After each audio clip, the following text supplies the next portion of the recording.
திருமண ஸ்தானமோ பஞ்சம ஸ்தானமோ திரிகோண ஸ்தானமோ நல்லபடியில் இருந்துருவீங்களே, அவங்களுக்கு திருமணம் அப்படிங்கிற பேச்சோ அல்லது திருமணம் சம்மந்தப்பட்ட முயற்சியோ எடுக்காமல் இருந்தால் கூட அவங்களுக்கு திருமணம் அப்படிங்கிறது தானாக தேடி வந்து நல்லது நடக்குது அப்படிங்கிறது அனுபவ உண்மை.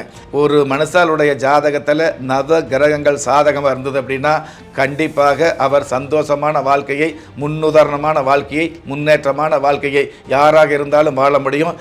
திருமணம் சம்மந்தப்பட்ட விஷயங்களில் சந்தேகம் அப்படிங்கிற எழுத்து இல்லாமல் சந்தோஷமான வாழ்க்கை வாழக்கூடிய தகுதி நிறைய பேருக்கு இருக்குது.